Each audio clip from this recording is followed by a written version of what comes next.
Vem aprender bio comigo? E aí, pessoal, tudo bem com vocês? Hoje a nossa aula é sobre mitocôndria e cloroplasto.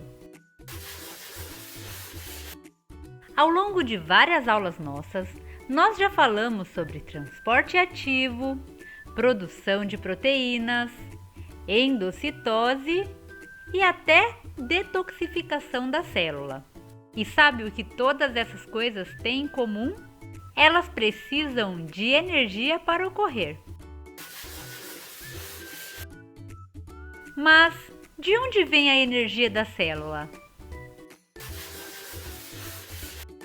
Organismos heterótrofos, ou seja, animais, fungos e protozoários, obtêm energia através da alimentação.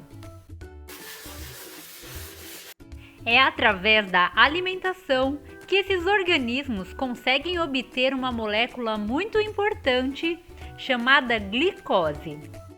Essa substância tem como fórmula molecular C6H12O6 e é um carboidrato. É a quebra da glicose que faz com que a célula produza ATP. O ATP é uma molécula que funciona como uma pilha, porque armazena temporariamente energia e fornece essa energia para reações metabólicas da célula. A quebra da glicose se inicia no citoplasma, mas termina na mitocôndria. A mitocôndria é uma organela que tem como principal função a produção de energia, ou seja, de ATP. Essa organela apresenta dupla membrana, formada então por uma membrana externa, lisa, e uma membrana interna, formando cristas. A parte interna da mitocôndria recebe o nome de matriz mitocondrial, e lá dentro existe um DNA próprio, diferente do DNA da célula. Além disso, no interior da mitocôndria existem diversos ribossomos pequenos, também diferentes dos ribossomos da célula. Por fim, as mitocôndrias apresentam a capacidade de autoduplicação, ou seja, são capazes de formar novas mitocôndrias, independente da célula. Aqui a gente tem uma mitocôndria e as células apresentam várias delas. As células que precisam de mais energia são as células que apresentam um maior número de mitocôndrias, como por exemplo as nossas células musculares. Essas mitocôndrias ficam no citoplasma. E é lá no citoplasma onde a molécula de glicose começa a ser quebrada. Após o início do processo, são enviadas moléculas para dentro da mitocôndria. Essas moléculas reagem com o oxigênio, o O2, formando água, gás carbônico e ATP, que é a molécula de energia da célula. Esse processo, que acontece dentro da mitocôndria, recebe o nome de respiração celular. E ele só é possível na presença do oxigênio. E é por isso que nós respiramos. Os autótrofos, como por exemplo as plantas e as algas, obtêm a sua energia de uma forma um pouco diferente, por meio do processo de fotossíntese, que acontece graças a uma organela chamada cloroplasto. O cloroplasto é uma organela cuja função é a realização da fotossíntese, já que é dentro dele que está a clorofila, um pigmento que dá a cor verde às plantas e permite com que elas realizem esse processo. Assim como a mitocôndria, o cloroplasto também apresenta dupla membrana, uma membrana externa lisa e uma membrana interna formando vesículas achatadas, que recebem o nome de tilacoides. É lá dentro dos tilacoides onde está a clorofila. A parte interna do cloroplasto recebe o nome de estroma e lá dentro também existe um DNA próprio, diferente do DNA da célula. Também estão presentes pequenos ribossomos, diferentes dos ribossomos da célula. E os cloroplastos também apresentam a capacidade de autoduplicação, ou seja, formam novos cloroplastos de forma independente da célula. Os cloroplastos são responsáveis por realizar a fotossíntese. Para isso, o organismo fotossintetizante precisa de luz, gás carbônico e água. A reação entre a luz, o CO2 e a água resulta em oxigênio e também na produção da glicose, que é uma molécula de carboidrato, o C6H12O2, que pode ser utilizado pela mitocôndria para originar moléculas de ATP. Então, olha só, aqui nós temos a mitocôndria e o cloroplasto.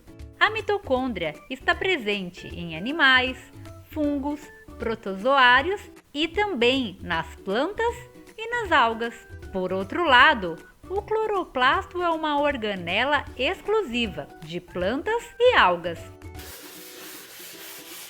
Organismos procariotos, como por exemplo bactérias e cianobactérias, não apresentam nem mitocôndria nem cloroplasto.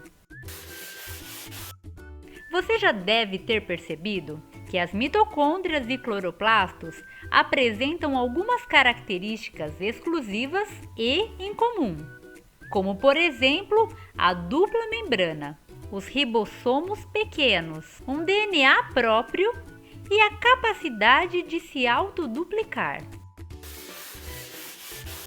Mas por que são tão diferentes? Como será que essas organelas surgiram? Acredita-se que há mais de 2 bilhões de anos atrás, uma célula eucarionte entrou em contato com uma célula procarionte e realizou um processo de fagocitose. Esse processo acabou fazendo com que a célula procarionte ficasse dentro do citoplasma da célula eucarionte. Não se sabe ao certo por quê, mas essa célula procarionte não foi digerida. E mais do que isso, essa célula procarionte tinha a capacidade de produzir energia. Isso acabou resultando em uma relação harmônica entre a célula eucarionte e a célula procarionte que foi englobada.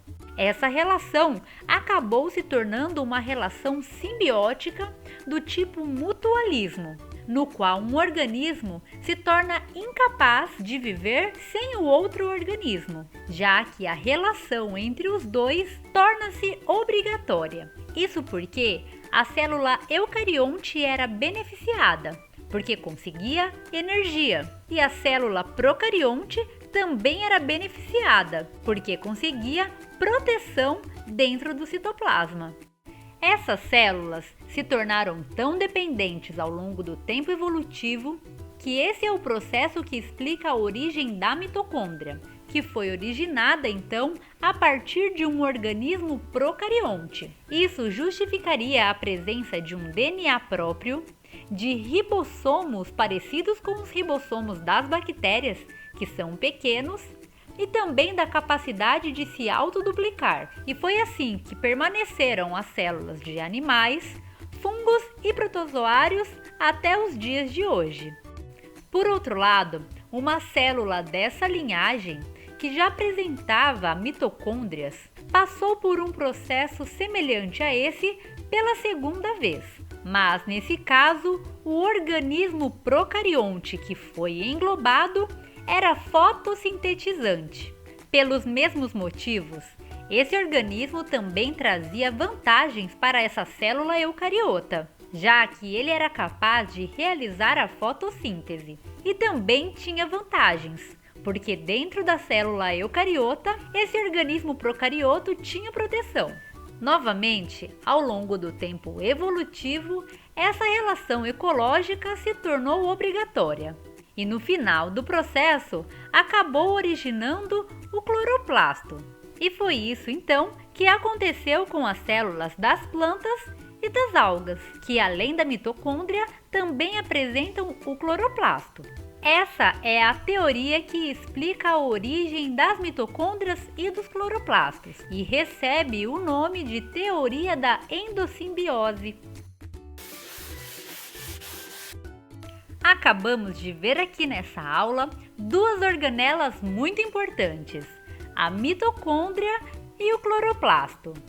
As mitocôndrias são responsáveis pela respiração celular, que é a reação química que envolve a quebra da glicose e a sua reação com o oxigênio, gerando gás carbônico, água e principalmente o ATP, que é a molécula de energia da célula.